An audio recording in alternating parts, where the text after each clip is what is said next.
The following program has been rated NC-17 by the RIAA Certification Board. But why? Because this movie has naughty language. No persons under the age of 17 will be admitted without parent or legal guardian. And now, the feature presentation.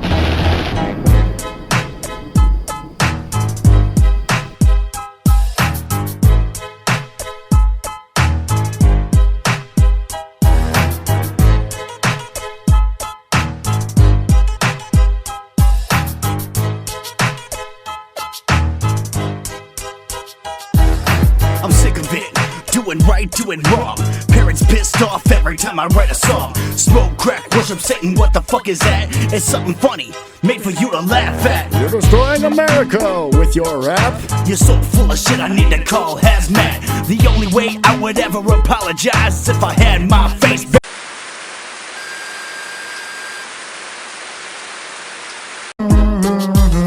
Okay, I'm sorry for what it's worth, but the best part of you was the afterbirth. If you can't take a fucking joke, then go jump in the river. Na na na na na na na na, and I fucked your sister. If you can't take a fucking joke, then go jump in the river. La la la la la la la la, and I fucked your sister. Mr. Sick. What? Mr. Sick. Damn. Mr. What the Sick. fuck, dude? Hey yo, he's talking shit. What the fuck is this? Haters talking shit. Run your mouth, this is what you're gonna get. A screwdriver jammed in your fucking eye. So long. Thanks for coming by. Tell your sister, I'll be over by 10 with my dick in the mouth and my balls on. All right, here we go. Money's Crazy Mind back on the air here on KZ Radio. And if you're not listening to this on KZ Radio and you're watching our special simulcast edition on either Rumble or YouTube, welcome to you as well. This is the first time I've done a simulcast ever. And if you're wondering why you can't see my fat ass on camera, it's because originally this episode was designed to be an audio-only episode for KZ Radio. So, we have, I had to do some finagle and had to work some radio magic with my friends over at Nameless Faceless Productions and Blood for Money Pictures. Let's try that again. And Blood for Money Pictures.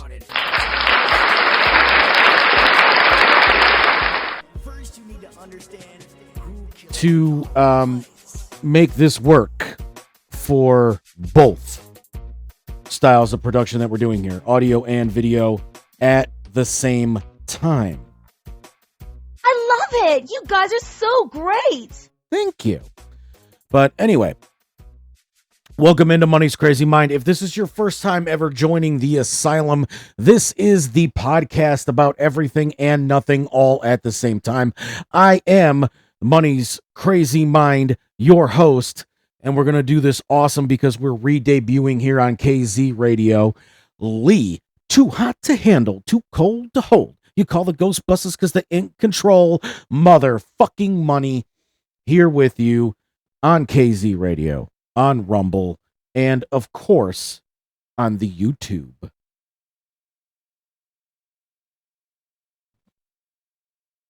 Awesome! There we go. All right. So we're going to get into a lot of things here tonight. Again, this is a reimagining of the show for KZ Radio, and also kind of a new way that we're going to do things on Rumble and also the YouTubes. So first and foremost, I want to throw this out here. Today's episode is going to feature something that I don't normally do. And in journalism, this would be considered an op-ed or an opinionated editorial. And so if you'll indulge me, I kind of want to explain how my idea of an op-ed is going to work on Money's Crazy Mind. So when I want to put a disclaimer out on the show, this is how we do it. If I can be serious for a minute.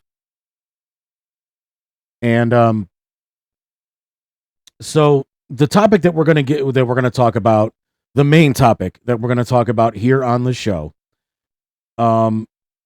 is basically going to be my opinion based on observations that I have made, given information that I have been told firsthand, and historical knowledge, or what I've noticed, I guess I should say, historically about this particular topic. Because of that, in my opinion, and this is the way that I'm presenting this,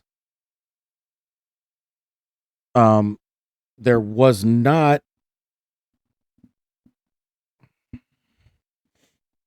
a lot of research done, because it was going to be exactly the way I'm presenting it, an opinionated observation, an opinionated retort to the two stories that I am going to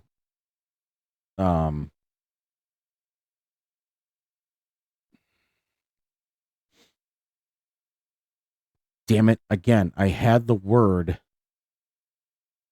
and I can't think of it again.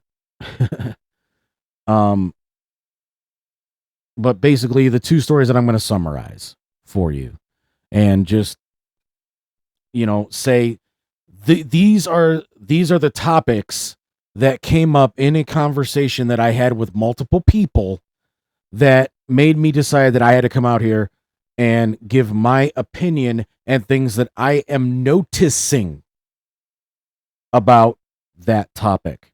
Okay? Cool. So, that is later. So we are going to put a kibosh on that part of the conversation for right now. So let's kibosh. All right.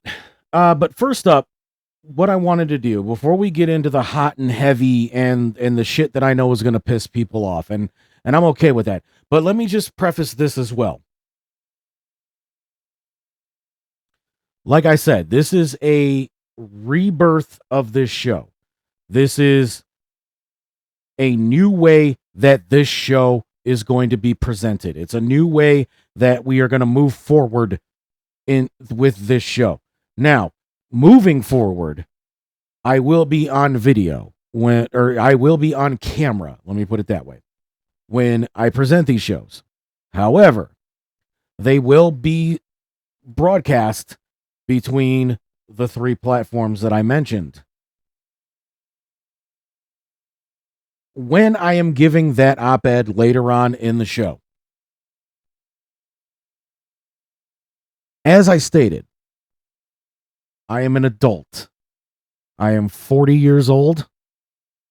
I am allowed to have an opinion that differentiates from yours. So if you don't like my opinion, turn my show off, and fuck the fuck off. But if you want to sit there and you want to be a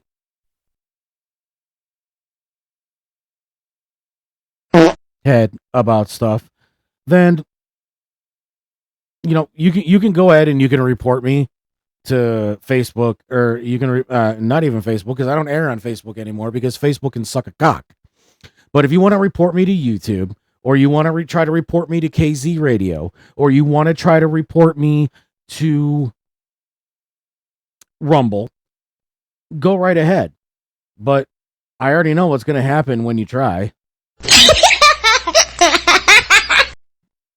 So, I mean, is it even worth your time?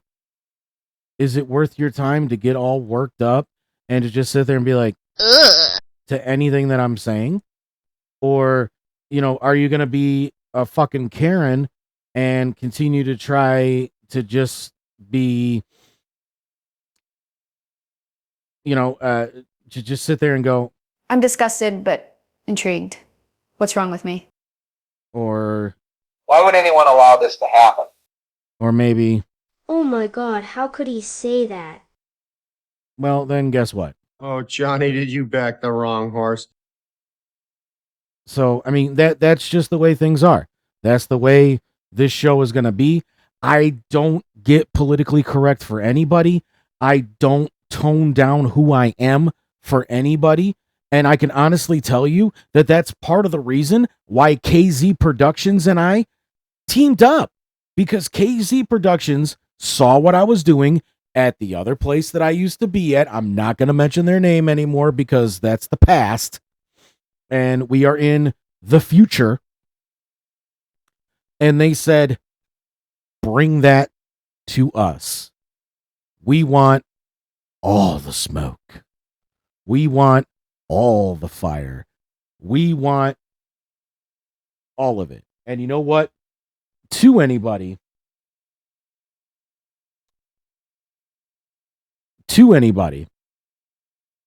that wants to try to sit there and get me canceled, here's what I got to say about that. Shoot me again. I ain't dead yet.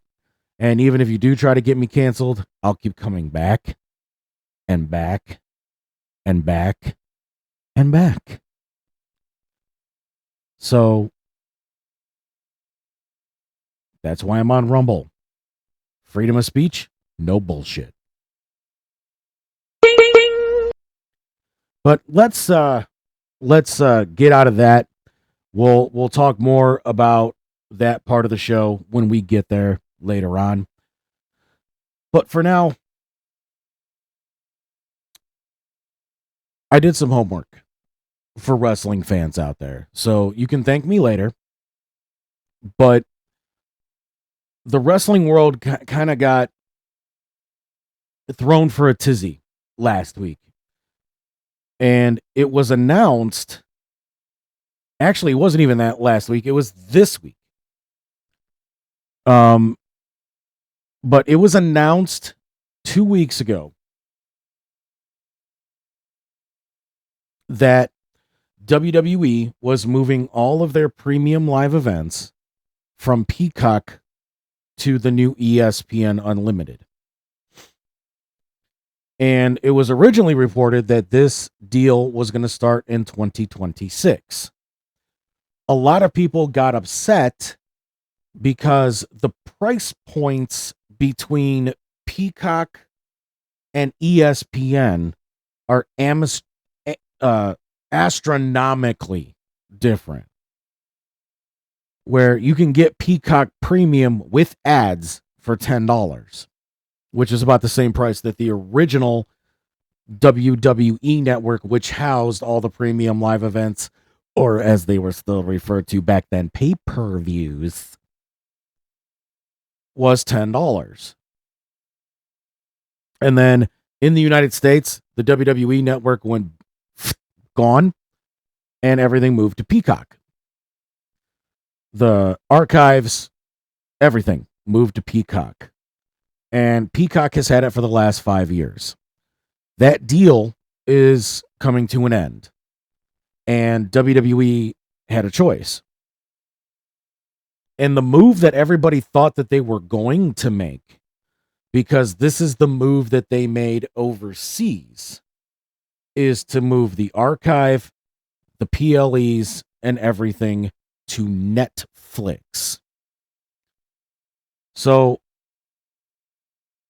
the fact of the matter that ESPN outbid Netflix for the PLE content in the States, unless it's because maybe WWE wasn't planning on moving the archive from Peacock, even though Netflix already has the archive for overseas. So, I mean, literally, it's just press a button and it unlocks it for the United States. Oh. But that's another story for another podcast. But ESPN put out a $1.6 billion bid to get all of the premium live events for the WWE to move them to their new app. This actually adds a level of legitimacy to WWE and professional wrestling that it has never had before. In the past, ESPN would giggle like a schoolgirl, like the way that I just played at professional wrestling. And then you have Jonathan Coachman, who used to be he was sometimes he was a commentator, sometimes he was a backstage announcer, other times he was getting wedgied and thrown into a shower by Shawn Michaels. Left WWE and went to ESPN and became an announcer there. And he started throwing in a little bit of wrestling content in his reports. Then you have Pat McAfee, who has the Pat McAfee Show on ESPN, is the host of College Game Day, and does other things for ESPN, who is now was a wrestler in NXT and WWE, and is now a commentator in WWE, and sometimes a wrestler. You have that level of legitimacy now, because you have this major figure on a sports podcast who was also a football player before he decided to become a wrestler on your broadcasts. So, and I think the Pat McAfee relationship more than the Jonathan Coachman, I just threw that out there because when Coach went to ESPN, ESPN started talking wrestling. And then all of a sudden, you know, that became a thing on ESPN.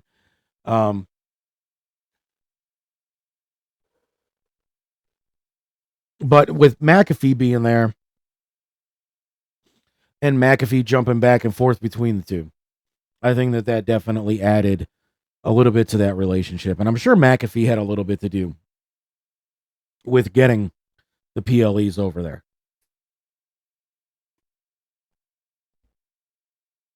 But back to the price point.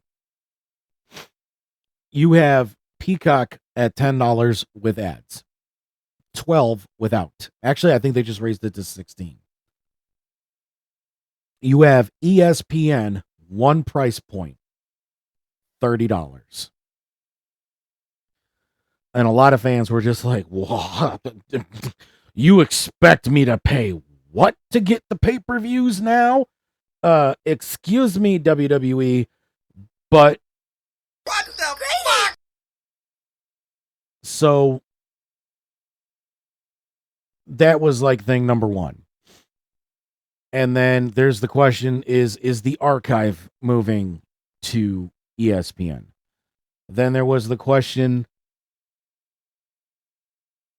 of, are the NXT PLEs moving to ESPN? And a lot of fans were kind of wondering, you know, if I get ESPN as part of my cable package, do I get the app free now? Or do I get the service free? Kind of like if you subscribe to HBO, you get HBO Max included. If you subscribe to Showtime, They sometimes will bundle in Paramount Plus with it, with Showtime. Things like that. That's how I have it. So I did a little bit of research, and I'm going to be able to answer some of these questions for everybody here today. But I'm also going to talk about some other deals that is happening with the new ESPN Unlimited. So let's answer question number 1.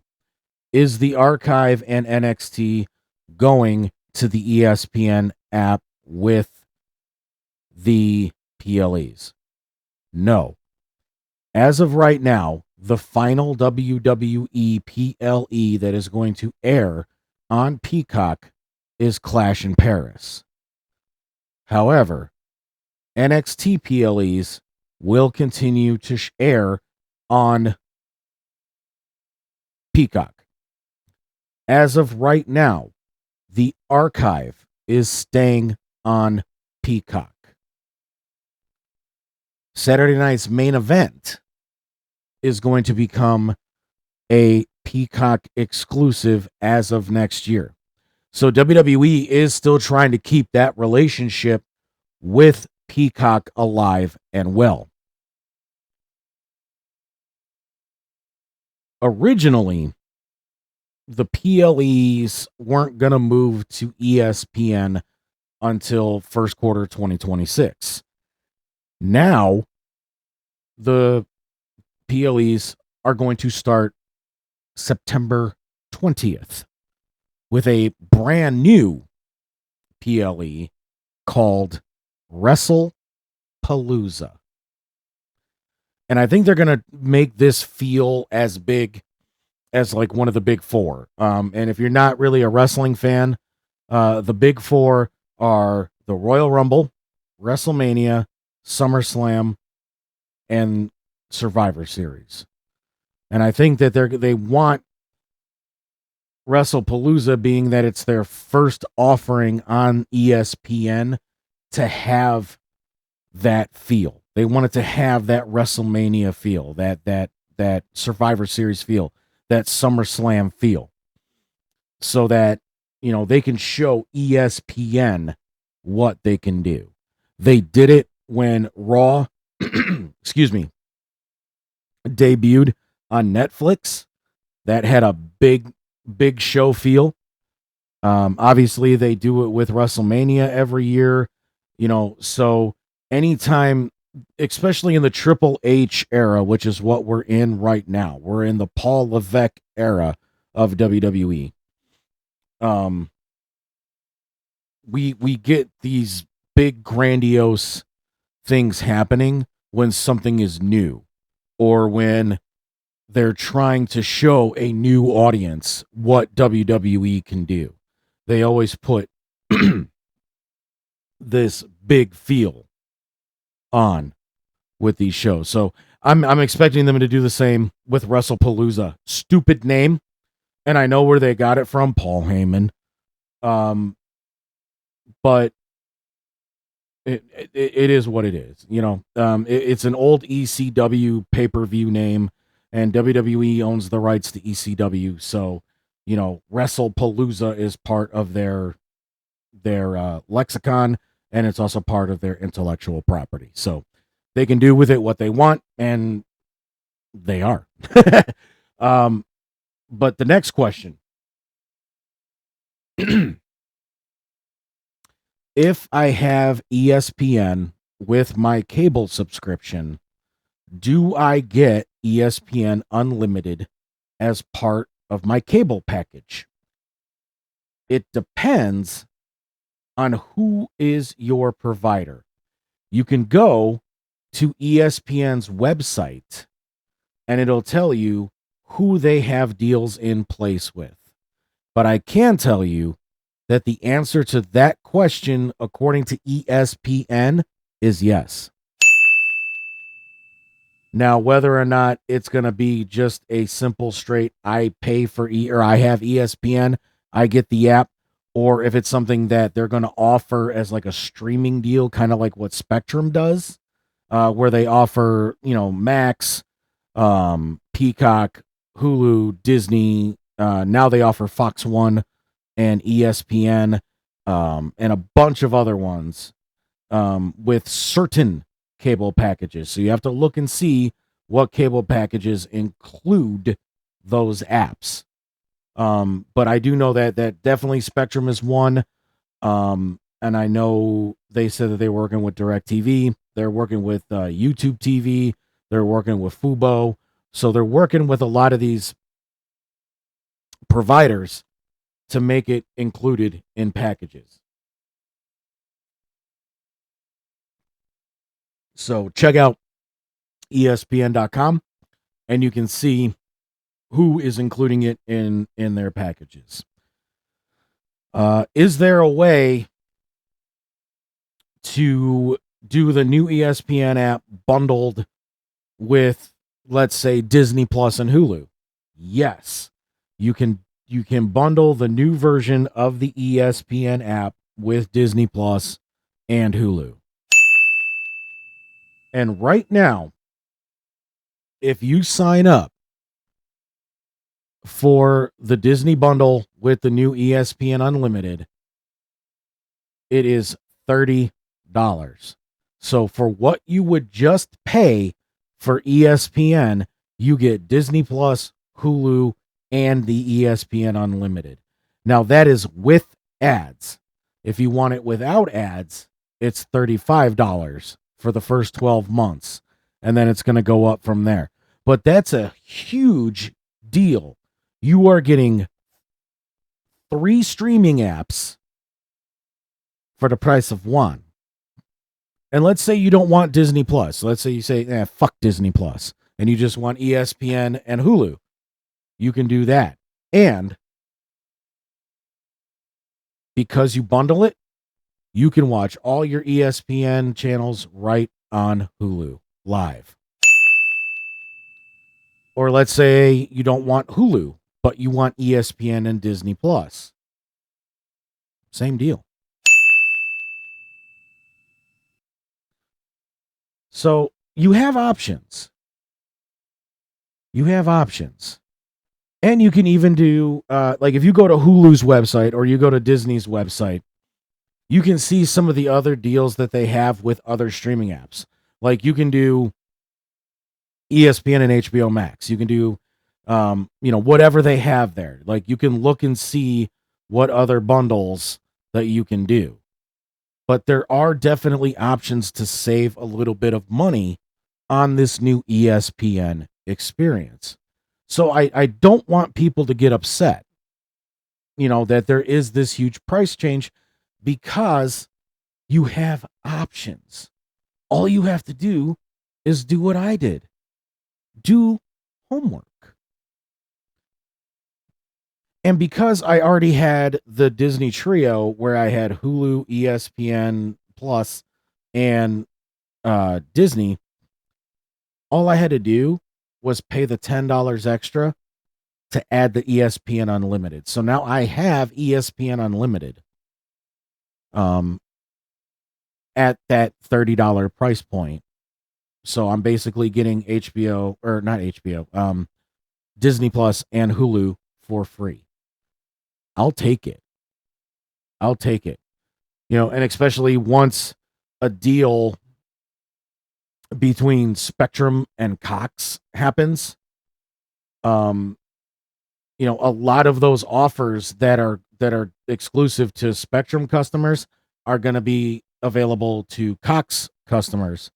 And I think a lot of Cox customers are going to see the value that Spectrum offers once those two companies become one next year. And I am ecstatic for that to happen. But that's kind of where that is. And then, the other side of that coin is WWE's parent company, TKO. And TKO kept making news the same day that they announced that the WWE PLEs were moving to ESPN, they also announced that the UFC premium events are moving to Paramount Plus, which is very, very interesting given the history of UFC and ESPN. Interesting, because Ultimate Fighter and there's a lot of other stuff that is exclusive to ESPN. So, and from what it looks like there's going to be only certain UFC content that is going to Paramount Plus. But you pay for Paramount Plus with Showtime, you get access to all of that UFC premium content. So I think for a lot of people that are UFC fans that maybe can't afford a UFC pay-per-view, because those things go for fucking $80 sometimes on pay-per-view. I think that this is going to open up a whole new world for UFC, the way that I think this ESPN deal might open up a little bit. Well, I mean, it may not. You know, with the amount of people, the amount of, I will be nice and call them internet wrestling fans that are just sitting there going, I have to pay $15 more to watch my wrestling now. It was bad enough when they made me sign up for Peacock. And then they made me sign up for Netflix. And now they're making me sign up for ESPN. Fuck WWE. Fuck Triple H. Fuck TKO. They're all about making money. They don't care about us. They don't care about the fans. They just want their money. And all the debt that TKO paid to buy WWE and AAA. Shut up. Do you hear? I mean, honestly, like when I read a lot of the stuff that these people are bitching about, and that's what they're bitching about. They're bitching about the fact that WWE made a very strategic business move. A business move that very well possibly could lead them into a new way of doing business. Because think about it. Who was the first to offer an on-demand wrestling channel with all of their old content, including ECW and WCW? I can answer that question for you. WWE with WWE On Demand. Who was the first that said, let's take all of that shit that we have on WWE On Demand, plus make a whole bunch of brand new original shit that's exclusive and move it to a 24-hour streaming service with video on demand and all of our pay-per-views at a great deal to our fans at $10 a month. Again, WWE. Who was the first major sports entertainment conglomerate, and I'm including NFL, NBA, MLB, hockey, all of that, to get an exclusive deal with a major streaming provider in the United States. And originally, it wasn't going to be Peacock. But I'll leave that nugget for other people to figure out. But yet again, WWE. Who was the first wrestling company to say, we are going to take our flagship show, our number one show, the longest running episodic television show in fucking history and move it to a streaming site. WWE.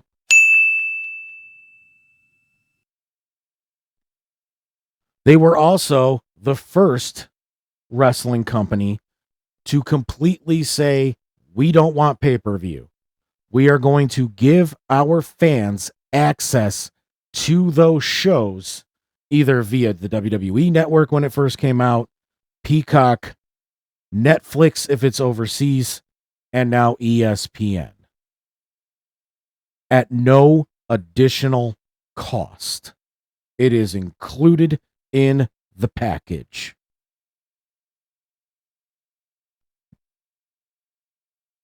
I can honestly tell you that I guarantee you, because of those streaming deals, all these years, WWE has been losing money.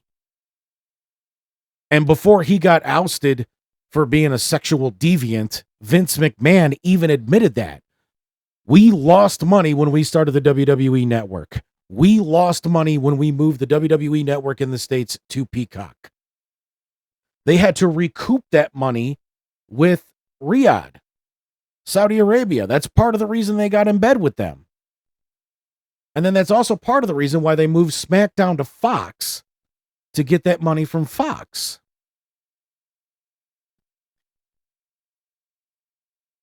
So WWE doing this has been costing them money for the better part of a decade, probably more. So to think that they're all about making money, they are trying to do what is A, best for business to keep WWE going the way it's going, but also make it beneficial to fans to be able to watch every premium live event. Now, their ticket prices need to come down because they're ridiculous. But you would think. So, okay, let's actually rewind that a little bit, where all these whiners are talking about the fact that all WWE is about making money and all TKO is about making money.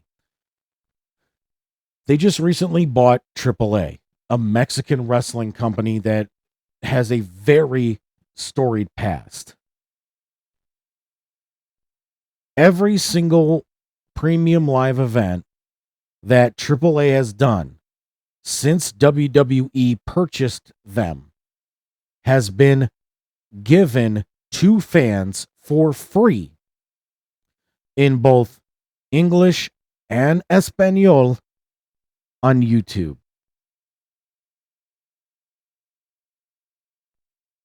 Where's the greed? I'm looking for it. I mean, I know that it's there, but when it comes to giving value to fans, other than ticket sales right now, but I think a lot of that has to do with the venues that they're at, not necessarily WWE. I don't see it. I just don't see it. I see them doing what is strategic and best for business while trying to keep the best value for fans. And with all the shit that's coming to that ESPN app that hasn't dropped yet, for $30, you're getting a hell of a deal. Let me just say that. And we'll finish that part of this conversation with that. But then here's my opinion part of it, right? You have to think. Now, WWE kind of has this deal with TNA where they do like a little bit of a talent exchange. And there are current WWE superstars that are TNA champions and whatever. But you would have to think that Anthem Sports, who owns TNA, sees what WWE has done with Netflix, with Peacock, and now with ESPN, and has to sit there going, damn, can we get some of that? And then let's flip that coin once again, and let's look at Mr. Tony Khan, the owner of AEW, and the fact that there's a lot of former WWE superstars in AEW. And not just because there's former WWE stars there, but the fact that there's just like they have a somewhat of a deal in place with Max where Dynamite, Collision, and the PLEs will play on there, but only after they air. Now you can stream Dynamite and Collision on Max, but you cannot stream the pay-per-views yet until after initial air. So that kind of begs the question, is Tony Khan sitting there going, Warner Brothers, do we see what WWE's doing? Can can can can can I do that too? I mean, half my shit's on Max or HBO Max now. Again, can can can can can can we put the pay-per-views on there too? Pretty please, pretty please with sugar on top. And if Warner Brothers was smart, the answer to that question would be yes. But I have a feeling, given the problems that are going on at Warner Brothers Discovery, it's probably going to be more like this. Did you ask us something?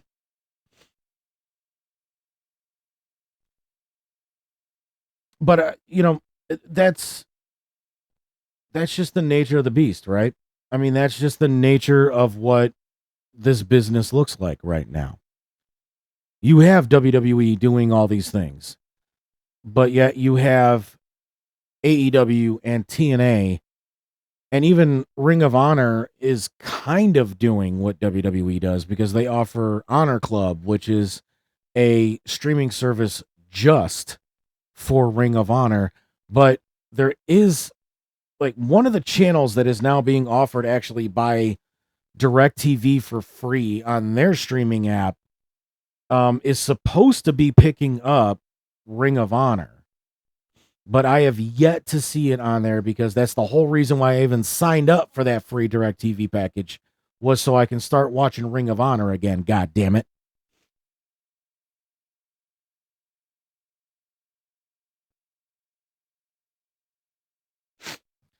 But I mean, like I said, there's other streaming services out there that don't have the benefit of having a major wrestling promotion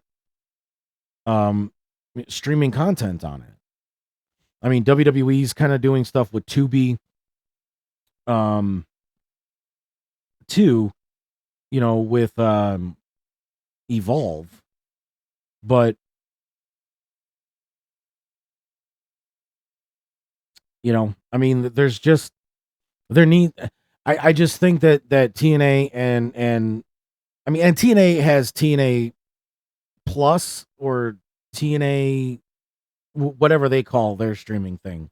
They have that too, and if I remember correctly, it's actually pretty damn expensive, which I don't know why, because it's and I'm not, this is not a disparaging thing, but it's TNA. I mean, if you want to think about it, they're the number 3 brand. They're ECW right now.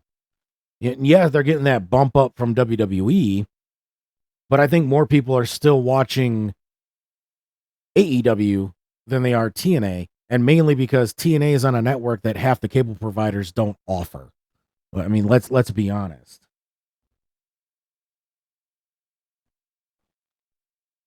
I'm actually looking up the TNA streaming service now. TNA Plus.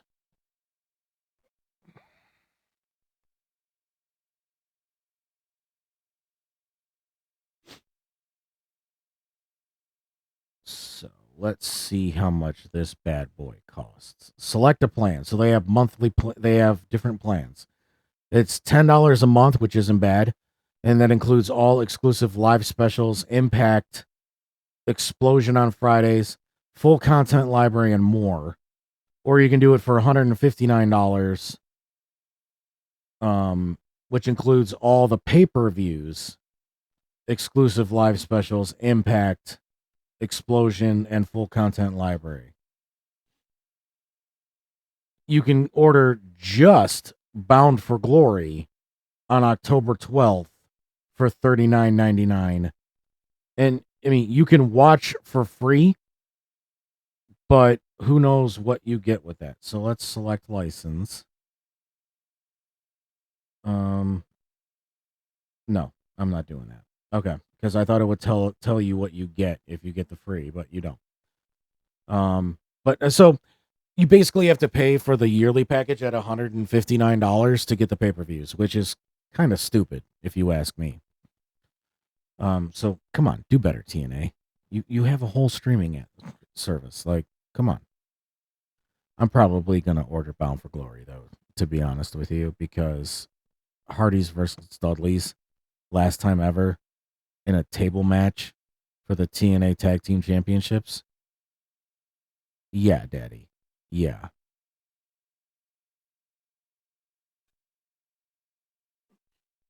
But nature of the beast, right? Nature of the beast with the way that the wrestling business is kind of right now. You got all these different companies jumbling for a small core audience. And it's just kind of weird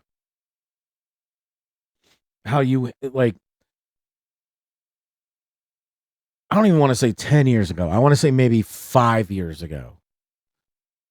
You have all these wrestling fans all over the world sitting there saying, oh my God, it's a great time to be a wrestling fan.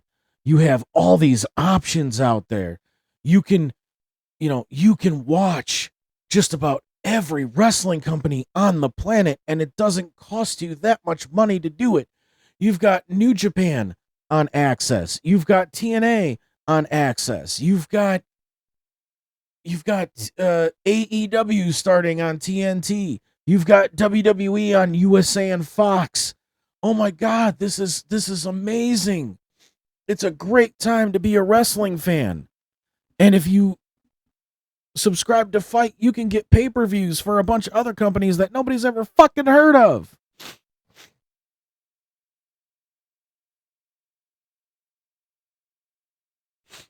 Now, it's, oh my God, WWE is doing this? Ew, I'm just gonna stay over here with AEW. Or you have, wow, AEW calls that entertainment. I'm gonna go over here to Triple H and kiss his ass.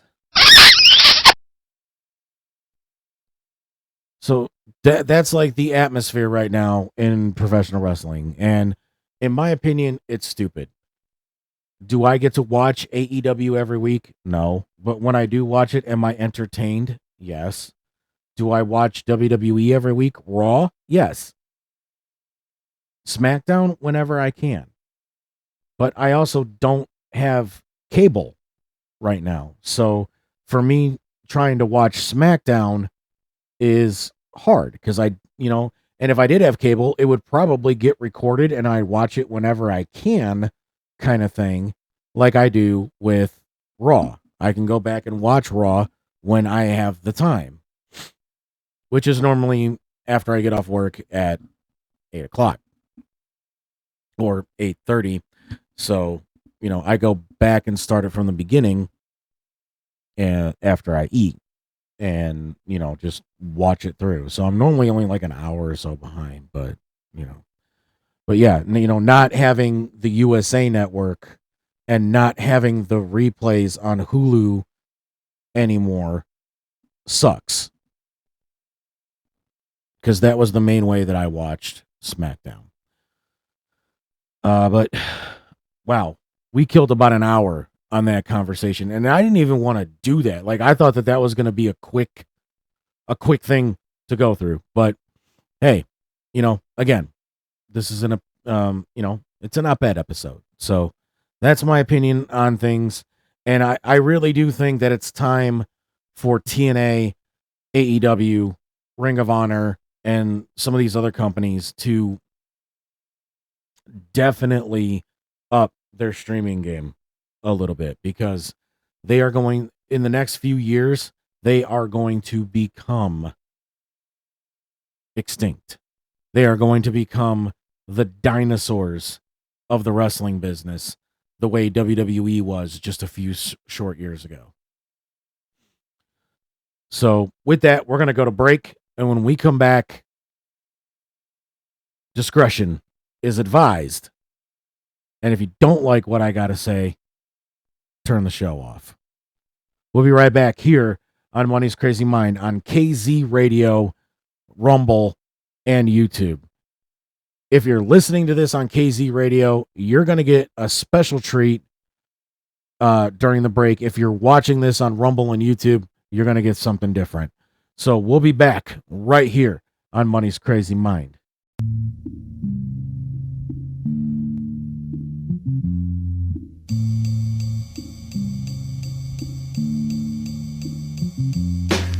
Suicide, it's a suicide. Suicide, it's a suicide. Suicide, it's a suicide. Suicide, it's a suicide.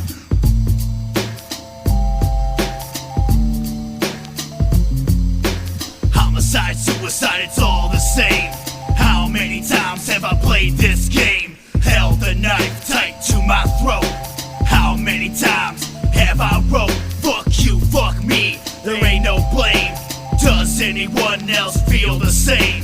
Inside my brain is racing outside. I wanna get away, I just wanna hide. Lock myself away from the world. All this over a fucking girl.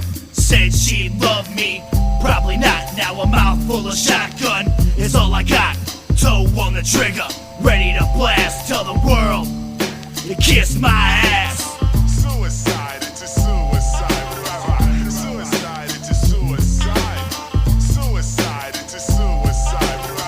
Suicide, it's a suicide. Suicide's the only way out this life. The camera's in the corner. Note wrote to my father. Brains running down the wall. I guess the thoughts behind me now. But wait a second. Maybe I'll just swallow a key.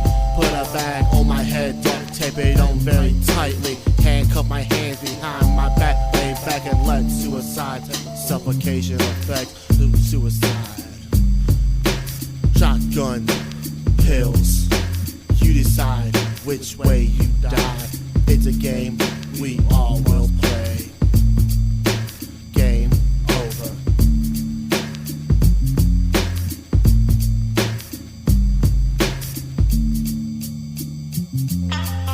Suicide, it's a suicide. Suicide, it's a suicide. Suicide, it's a suicide. Suicide, it's a suicide. Suicide, it's a suicide. Suicide, it's a suicide. Suicide, it's a suicide. Suicide, it's a suicide. Yep, I've said it before and I'll say it again. Life moves pretty fast. You don't stop and look around every once in a while, you could miss it.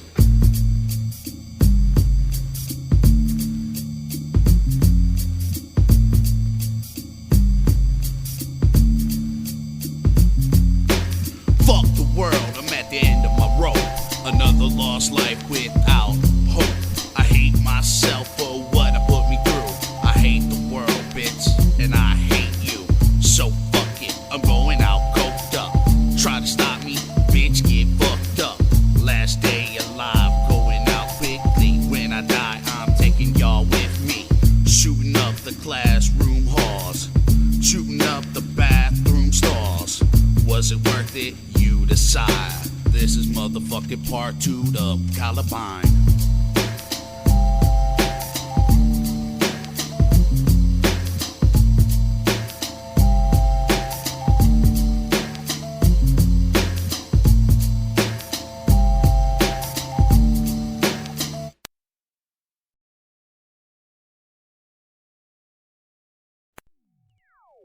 And now, welcome back to Money's Crazy Mind.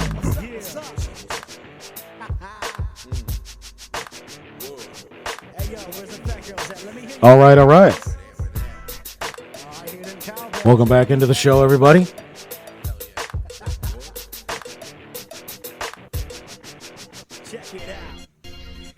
If you're listening on KZ Radio, we are vibing right now, man. Yeah. If you're watching on Rumble or YouTube,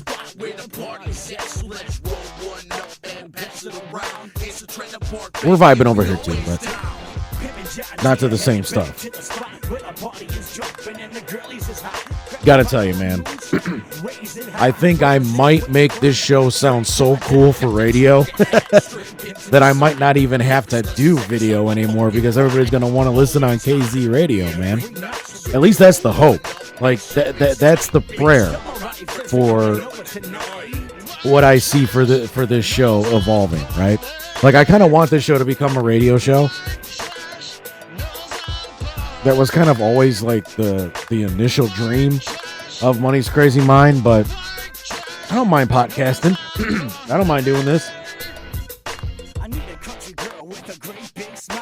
I have fun doing this, man. I really do. But welcome back into Money's Crazy Mind. Second half of the show. For the folks on Rumble and YouTube, huge shout out to Psych Ward for the music for the show here this week. And if you're on KZ Radio, the song that played during break is a sneak peek of something coming up that we're going to be doing special with Money's Crazy Soundtrack. We'll talk about that at the end of the show because I want to start deep diving into our special conversation that we're going to be talking about this week. And man, that return was so cool, man. That return from break was fucking epic. Oh man. All right, we got to do more of that on more shows. Monkeys in the booth. Can we work on that? Can we like work on getting intros like that? Comeback intros like that for like every show from here on out. Is this fucking thing on? Hello. Yeah, you. Yeah, you. What? Don't look at me like that. Did you hear a fucking word I said? Because you faded out the music real fucking nice. And then all of a sudden I see you over there playing with your choo-choo. And I don't mean a train. So can we work on that for like the rest of the fucking shows, man? Can we have like the comeback like that fucking epic every week? Yes. No. Oh man. I tell you.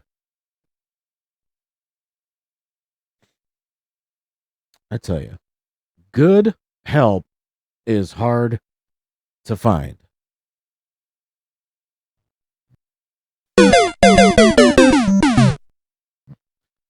You see, at least my hand is on that button. So I know that shit's going to do what it needs to do. But the coming in and going out from break, that's on you, monkey. Okay, we'll have it for next show. We'll have it just as an epic comeback for next show. All right. We'll see. But for some reason, I have a feeling it's going to come out more like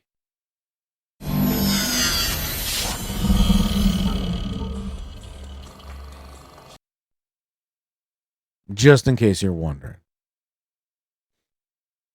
Anyway. Fuck, man. Just killed the damn vibe. Like, we were having a great fucking time coming back from break. And then you had to kill it. You some bitch. Fuck. Okay. So, op-ed time. Opposite the editorial page is actually what op-ed stands for. But for the purposes of this broadcast and what we're doing with it, it is an opinionated editorial. For anyone who has listened to this show for any amount of time, knows that I am a very strong proponent against sexual assault. I've always tried to be an advocate for victims of sexual assault to make sure that sexual assault is taken very seriously. And I mean all levels of sexual assault. Pedophilia, rape, sex trafficking, all of it. I've always been a voice for the victims when it comes to that. And over the years, I have praised law enforcement for their handling of these cases because it seemed like we were finally taking steps forward in making sure that these cases were handled properly. Rape kits that have been sitting on shelves for decades were finally being tested against VICAP to see if the person who was responsible for some of these unsolved crimes had ever re-perpetrated, so that they can finally get these people the relief that they need.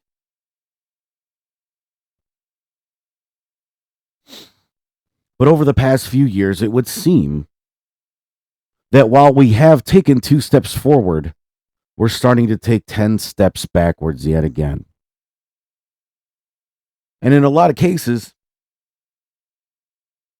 you hear about victims being re-victimized and even being persecuted for filing false rape allegations against a more elite member of society, be it a college football athlete or someone who is a little bit better off financially and seen as a pillar of their community, or their family seen as a pillar of a community, making it more difficult for the victim to get relief against it.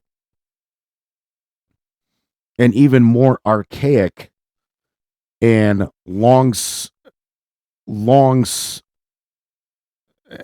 God, I lost the damn word. Long thought, out of date thinking being reapplied in some of the cases. Oh, they were drunk.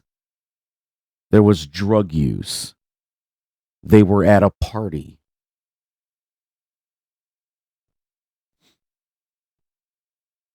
Or it may just be post-coital regret. Or maybe they cheated on a significant other and they're feeling guilty about it. So they're crying rape to hide their guilt.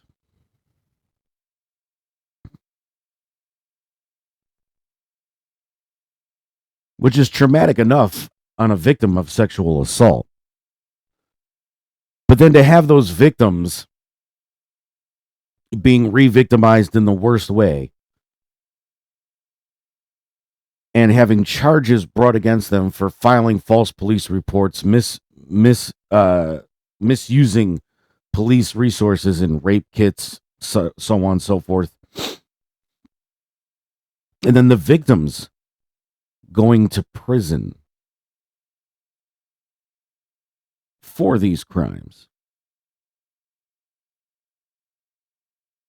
has got to be one of the worst things that I've ever heard when it comes to some of these cases. Or that they're not even prosecuted and convicted of filing a false police report. They're just not believed at all. A woman was kidnapped. Well, actually, let's rewind a little bit more on that. A woman and her fiance were drugged, restrained, and attacked in their home. The woman was then kidnapped, held hostage, raped repeatedly for 4 days, and then released miles away from home. And she had to walk back to her parents' house in the clothes that she had been victimized in for almost a week. And when she finally returns home, investigators just sit there and say, oh, this is just another case of a gone girl. So if you don't know what a Gone Girl is, Gone Girl was a movie that stars Ben Affleck where him and his wife are having issues and the wife decides to disappear for an extended period of time, basically putting a plot together to make it seem as though she had been kidnapped and assaulted for a certain amount of time, and then she's just going to reappear and restart her life. And like, she basically took everything from Affleck and all this other stuff. And you know, ever since this movie came out, there have been several cases of people that have done, you know, a Gone Girl situation. But then you also have this woman who actually was a victim of a very violent sexual assault and was being treated like a Gone Girl just because of the situation and the circumstances behind her case. And as time went on, more and more people were being victimized in a very similar way. And what it took was for one detective to sit there and say, wait a minute, this isn't the first time that we've seen this, and actually did the police work necessary to find out that this happened, and that it even happened before the woman that was told that she was a Gone Girl. Put all the pieces together and was able to locate and get to the actual suspect in the case and found evidence that he is responsible for each and every single one of these cases, and finally brought this person to justice. So while I am saying that yes, law enforcement seems to be taking 2 steps forward and then 10 steps backwards, there are still cops out there that are doing their job and investigating these cases the way that they need to be investigated. But then you have that small minority of cops that are reverting back to archaic practices when it comes to sexual assault.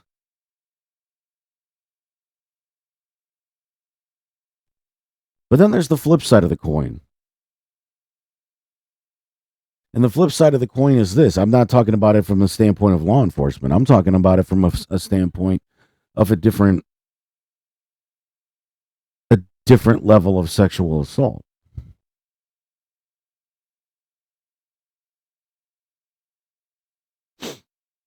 And that is the people that are actually out there filing false claims that are getting away with it.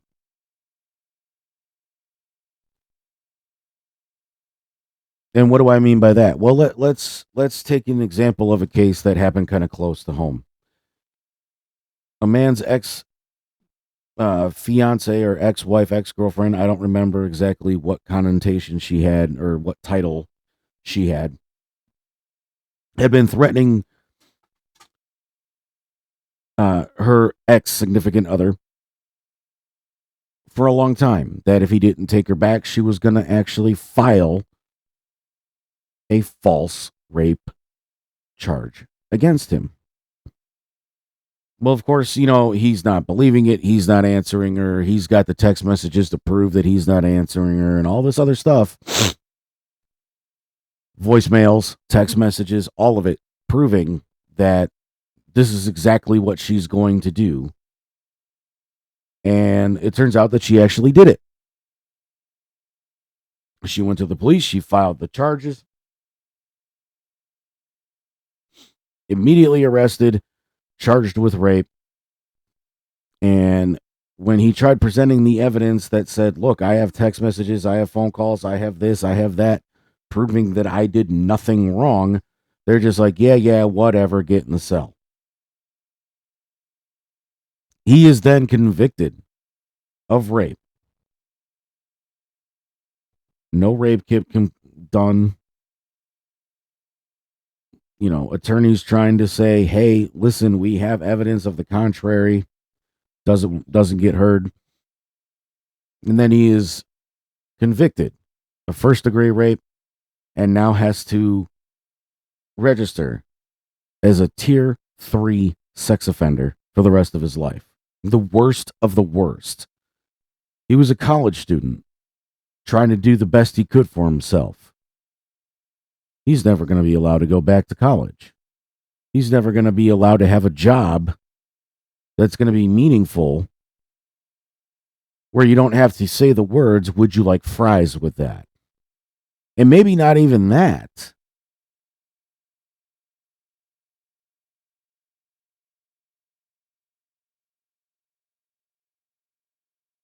All this because the state that this person had their offense in, or not even an offense, but all this because the person lived in a state that's trying to appear tougher on sexual assault, which is great. They should be.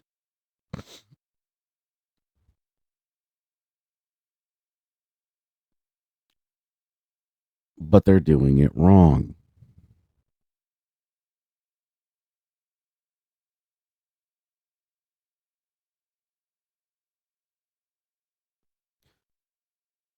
And what seems to be happening is you have people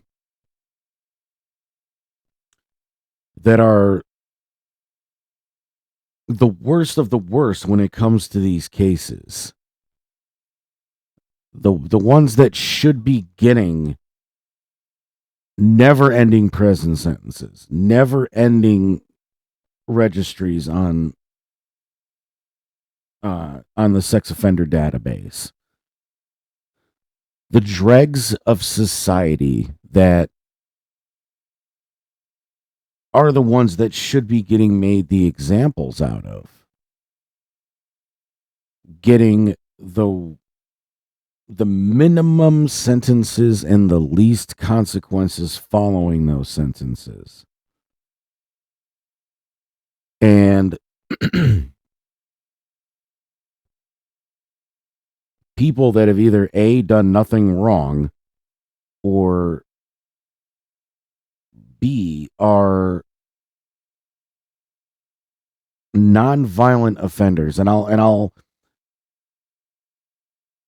get a little deeper into that in a minute here. Having the quintessential book thrown at them. And those are considered plea deals. These insane sentences for cases where people have either done nothing wrong or are a non-violent offender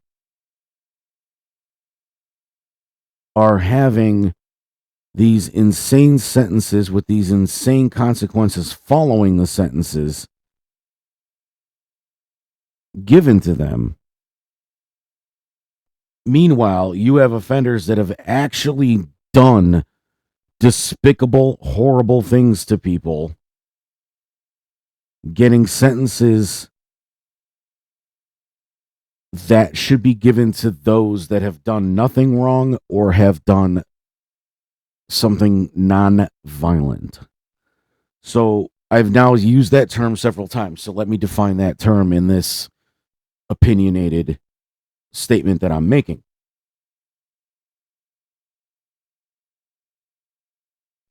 What I consider a non-violent offender is this. You have somebody who maybe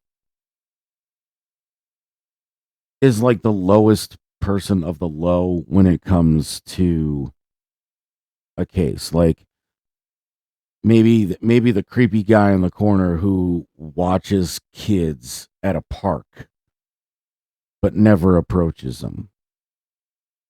Or the guy who scoured the dark web looking for child pornography just to look at it, but never acted upon it. Or even like the people from the show To Catch a... Well, no. Because those people actually did show up with the intent of doing something disgusting. But using that as like a template, like the people on To Catch a Predator that were chatting and never actually committed an act, because while those people did show up with the intent of committing a sexual act against those people, that show got sued by almost every single person that was arrested on that show because they were arrested under false pretenses. And not to say that I am in any way, shape, or form stating that any of these things are okay. I'm just saying the people that have actually not committed a sexual act or any kind of violent act are getting worse sentences than the people that have. And I'm giving examples of the non-violent type of offenses that are having these maximum sentences put on to what they're doing. Meanwhile, the people that are actually doing the acts are not.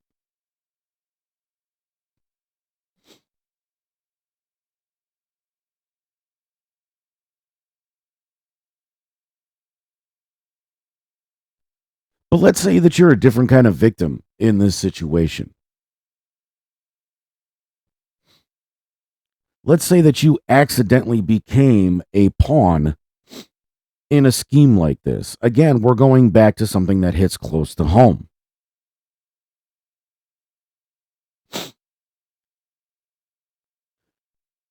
Social media can be a great tool. It allows people to interact in ways like this. I can promote that I'm doing a podcast. I put out the link to that podcast. People listen to that podcast, and then they're able to leave comments and connect with the show. But then there's also a dark side of social media.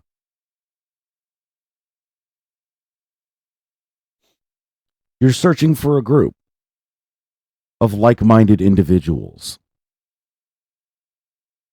A lot of people do it. I belong to quite a few groups on Facebook for my interests: Ghostbusters, comic books, podcasting, TV, movies, things like that, collecting. But there's also groups out there where people can connect to other people that are going through similar life issues. And you think you're getting the support and the help that you want from these groups. And then one day somebody says, "Hey, you know what? Here's this great resource that I have that I wanted to share with the group." People click on that link, and then all of a sudden they become the unsuspected victims of a download of pornographic material involving minors.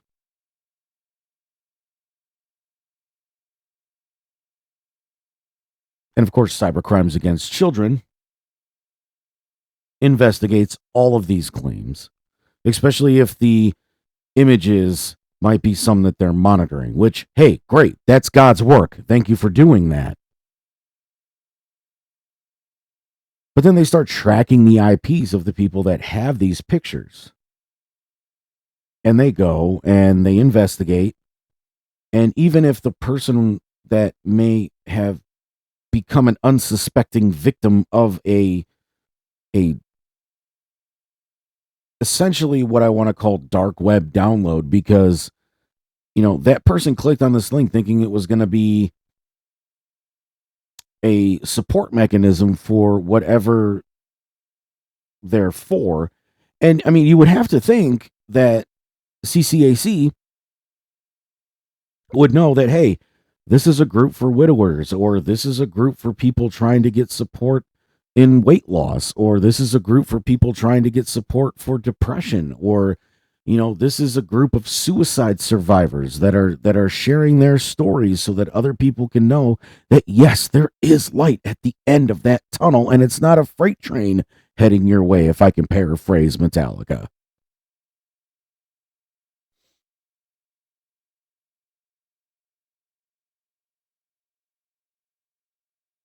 And then these people are told that they have no retort. They have no relief from these convictions, because if they were to go to trial, there's a damn good possibility that they will still be convicted, even though they had no idea what they were getting into. And the particular individual that was just recently involved in a situation like this, the only reason he was even convicted at all is because he decided to go back into that group and say, you people are disgusting if this is what this group is actually about. And you used me as an unwilling and unsuspecting victim.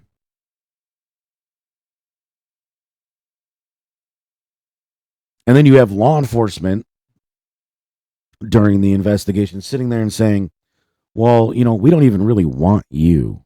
We want the other people. We want the people that actually didn't try stopping the download and didn't delete the images off of their materials and this, that, and whatever. Like, we want the person that actually sent the link.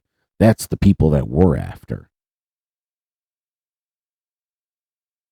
And then as soon as this person admitted to what they did, which was initiate the download and then go back into the group and say, fuck you guys, all of a sudden everything turned. And he was then given his sentence of 6 months in a rehab facility for people with sexually deviant lifestyles, and has to register as a sex offender for 25 years and is on probation for 3 years following release.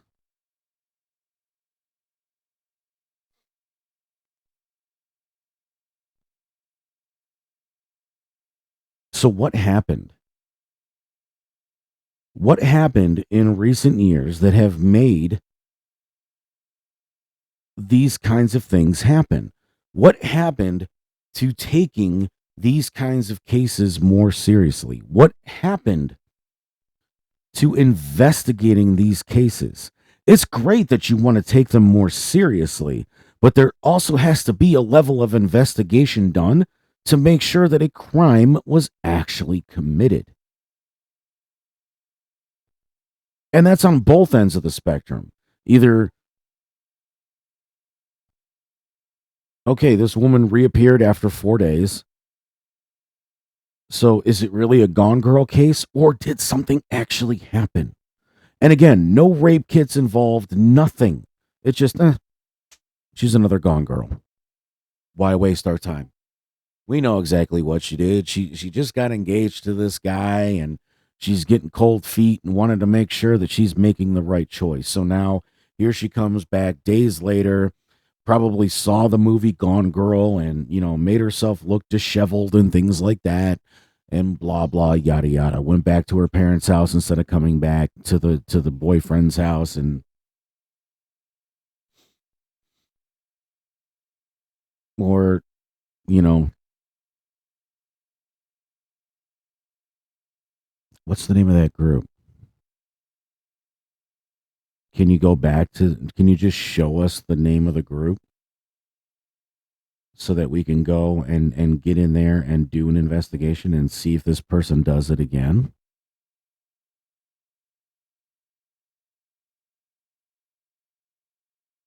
Or Mr. Football Player. Just because a girl is drunk or just because you guys did drugs doesn't give you the right to assault them. Doesn't give you the right to do what you did. And if a woman is drunk or high, they are unable to consent.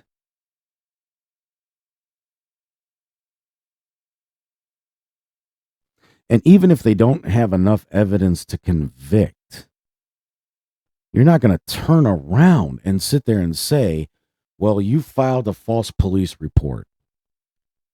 You misappropriated police materials by having a rape kit done and having us spend man hours on the streets investigating. That is not police work. That is taking a case, crumpling it up like a ball, and shooting it like a basketball into a garbage can and saying swoosh.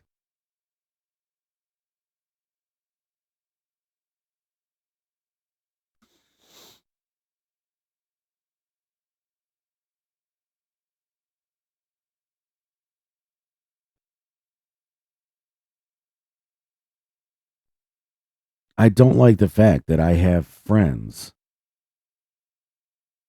that are saying that if this ever happened to me now, I would be afraid to report because I'm not going to be taken seriously again.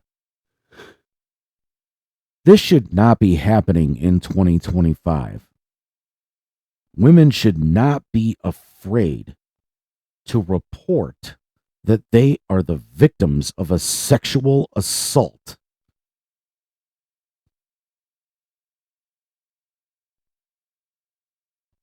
Because of recent acts of law enforcement. Especially a law enforcement that says that they're taking these cases much more seriously in today's age. And where I live, we're one of the hotbeds of human trafficking and sex trafficking. Why? Because we have a large body of water that leads to Canada. And Canada is a non-extradition country. So these people can take a boat from Lake Erie, go to Canada, disappear into Canada, take these people to whatever area they're going to do these disgusting things with these people, and then they are never seen or heard from again.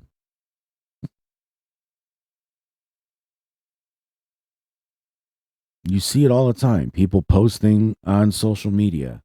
Beware, these people were following me. They followed me all the way back to my car. Women need to be vigilant. They need to be on their toes. They need to be aware of their surroundings.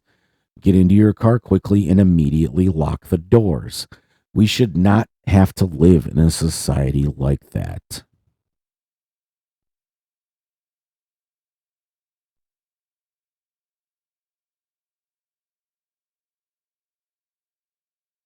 And it's kind of strange when you're looking at some of these raids that are being done. And I can only speak for the area that I live in. But you look at some of these raids that are being done on some of these sex trafficking and some of these ne'er-do-well kind of places that are being raided and people are being arrested for sexually based offenses and things like that. And 90% of them Actually, you know what? I'll even go 80% of them are people that are in this country illegally. And I'm not going to dive into the politics or anything like that. I'm not going to MAGA you or no MAGA you.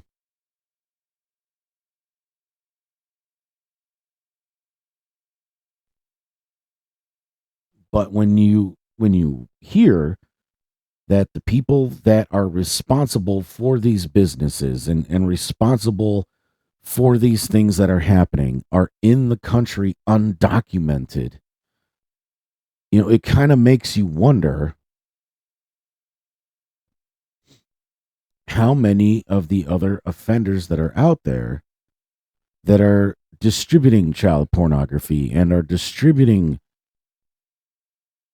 sexually deviant information and things like that may actually be doing it from countries that are light on these things or have police departments and law enforcement that could be bought off.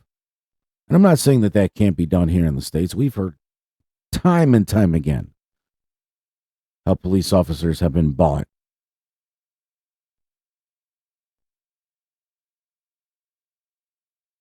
Or are perpetrators themselves.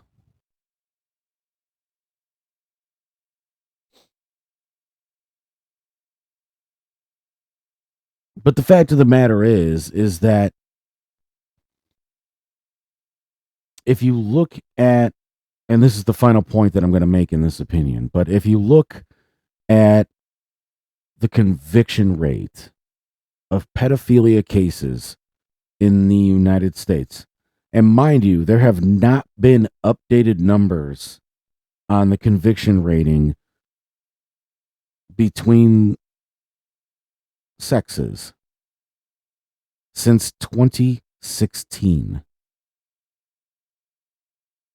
The furthest back that you can go and look at the conviction rate of pedophilia cases, be it either men or women, has not been updated since 2016.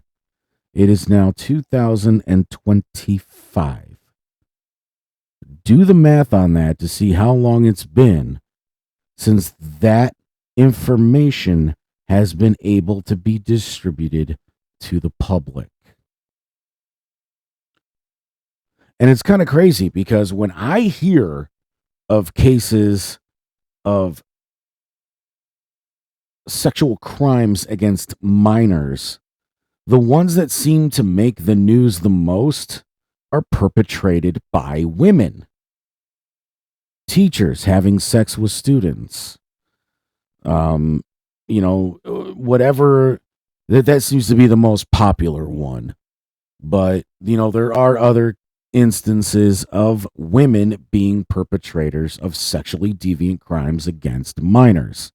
However, if you look at the information that is shared as to the conviction rate of men versus women in sexually deviant cases involving minors, it is a 96% conviction rate of men versus 4% of women.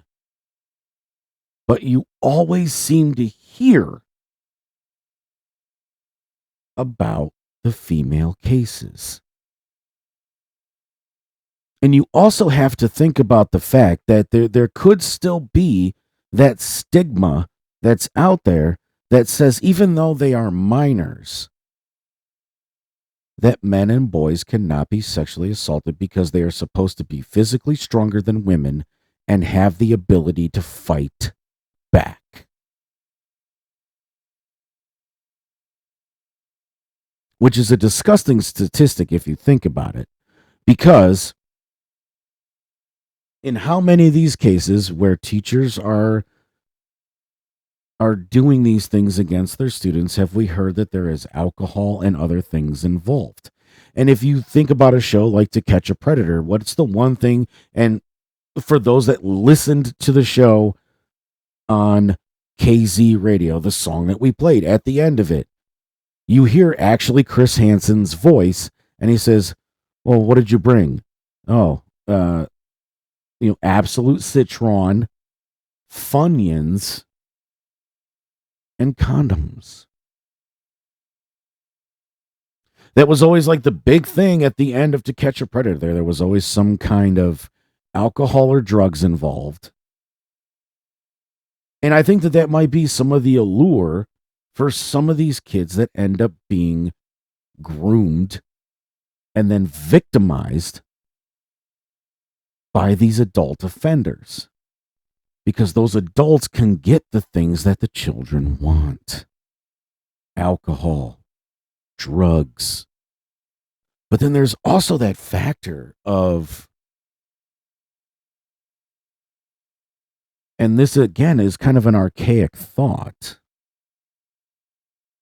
the older man, the older woman.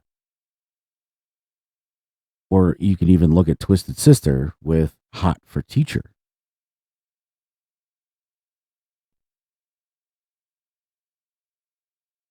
We all have that one teacher where it's just like, damn, she's a teacher.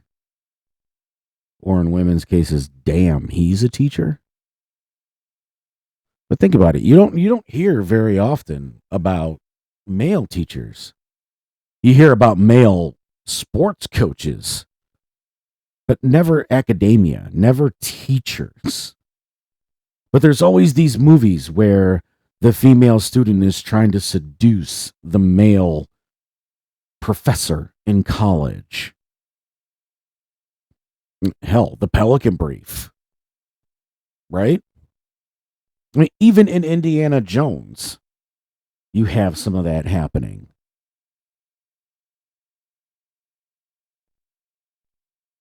So I think the fact that a lot of this has become some kind of sexual fantasy, and there's even pages on pornographic websites where it's teacher, tutor, things of that nature. And it's always the young 18-year-old student, but you have to make sure that you say that they're 18 or else, bad. But because we are sexualizing and fantasizing those kinds of things, it's making it more the norm for children to think that these things are okay and not report that they are being victimized, not reporting that they are, in fact, being assaulted. Because there is, of course, that cool factor. Hey, I fucked Miss Johnson last night. Yo, awesome, bro.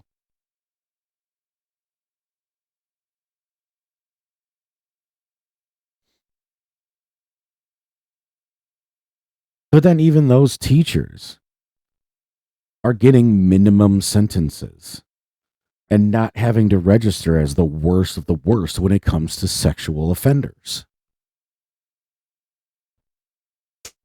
Don't do it again.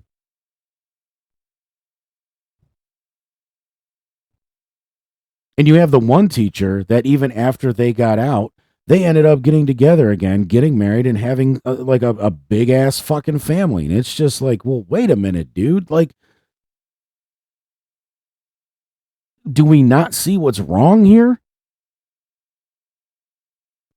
And I mean, I'll admit, when I was a teenager, we had some teachers, not only in my high school, but in my middle school, where it's just like, wow, those are teachers? But there was never the, I bet you I can fuck her. There were people in my school that thought that way, but it was never me. Not because I knew it was wrong or anything like that. Just, it wasn't a thought. I was just like, wow, yeah, those teachers are very beautiful. And they're young, which means they're new teachers.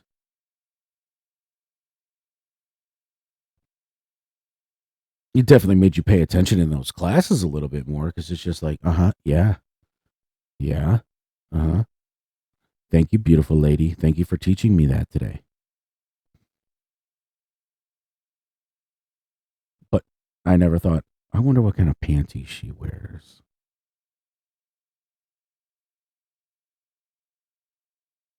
I wonder if I can make her fall in love with me.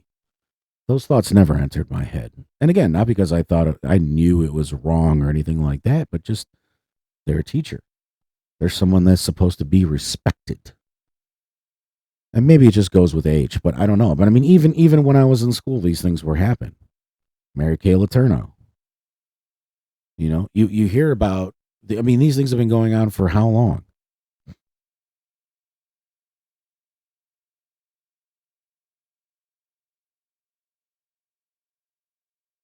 So there's that aspect of it where, you know, male victims don't want to come forward because there's that cool factor when it comes to, you know, student, teacher, or maybe even like best friend's mom, best friend's dad, you know, because that's another thing, right? That's out there. Or even like, oh, stepmom has to seduce stepson because stepfather isn't giving it to her. Or, you know, all those things that are out there that are taboo but are yet highly sexualized on pornographic websites. So people think it's okay.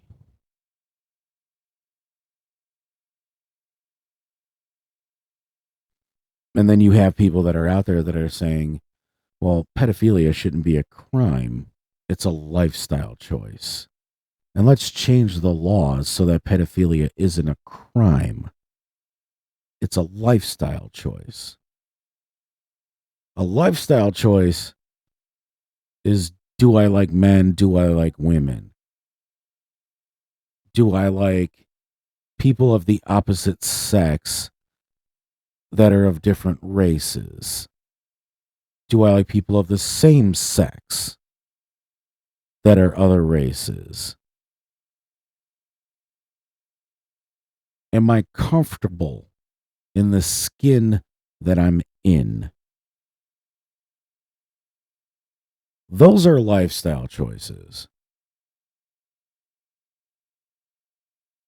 Being attracted to a human being that doesn't even know that the parts that they go to the bathroom with are used for sexual gratification is not a lifestyle choice.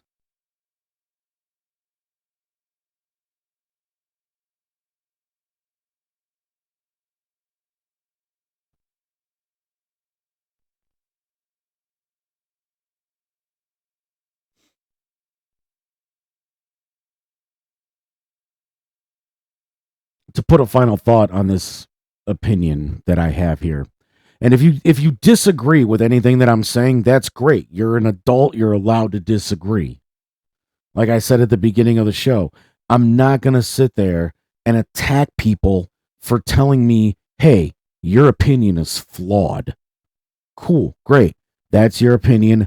Thank you for sharing it with me.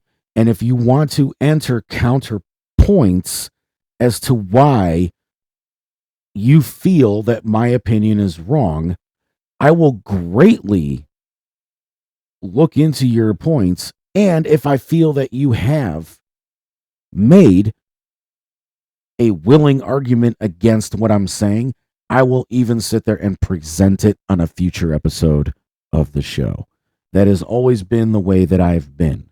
I will never sit there and say, you're fucking wrong, I'm fucking right, go fuck yourself, you know. And to the people that want to cancel me because of the things that I'm saying, well, sorry. And yes, I did not do a lot of research into what I'm looking at. I'm basing this on things that I have seen coming out of news that is in my area or coming out of personal conversations that I've had with people about things that have happened that either they have heard about or things that people that are personal to them have had happen to them.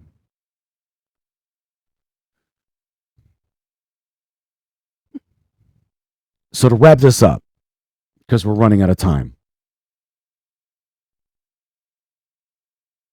I have people in my immediate family that have been victims of sexual assault, which is what makes me such an advocate for sexual assault victims. I want to make sure that these victims are heard. I want to make sure that they are given the fairest chance at presenting their case. I want to make sure that they are aware of resources that are available to them afterwards so that they can help get back to normal and help live a meaningful life without having to be re-victimized.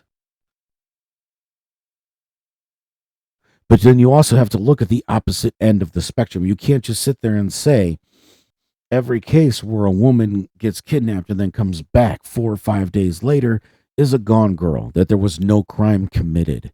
Or just because there's somebody that's more well off or more revered in a community, or they're a college athlete in a city where college sports brings in millions and millions of dollars every weekend, that those people can't be responsible for heinous crimes. Or just because someone clicks a link, that they are automatically a bad person. What happened to just a couple of years ago after the Johnny Depp and Amber Heard case, where it says men need to be taken more seriously when it comes to these things? Men can be victims of assault too. Men can be victims of domestic violence, be it verbal or physical. Men can be victims of sexual assault too. Men can be victims. Just because they're men doesn't automatically make them stronger than a woman.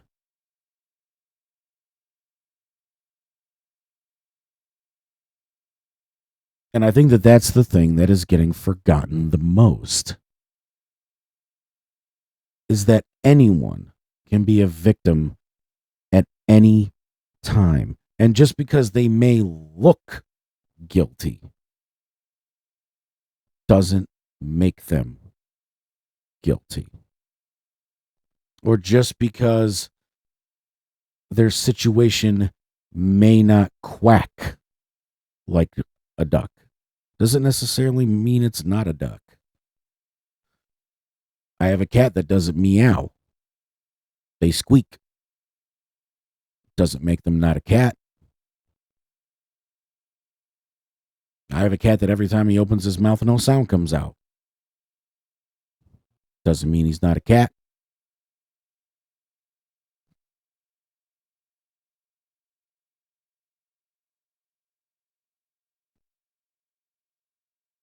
The fact of the matter is that when all of a sudden the gray area was going to be the area that was more looked into, is more becoming more black and white yet again. And I'm going to say this because it's the truth. Those who condemn history are forced to repeat it. So with these 10 steps backwards that it seems like are happening in these cases, at one point, we're going to be doomed to nobody reporting these kind of crimes because of fear of not being believed.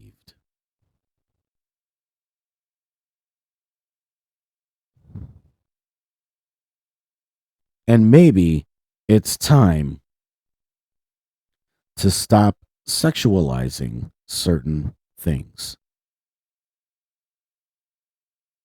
And that maybe by not sexualizing some of these things, it'll make some of these other problems that we have disappear. Just a thought. Just an opinion from a fat guy in Cleveland that does a podcast.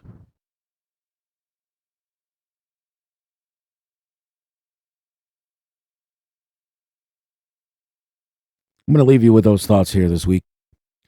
We'll be back in a few weeks with another show. But until then, everybody, have a week. Money's Crazy Mind is the flagship show of Nameless Faceless Productions, in partnership with KZ Productions and Blood and Money Pictures.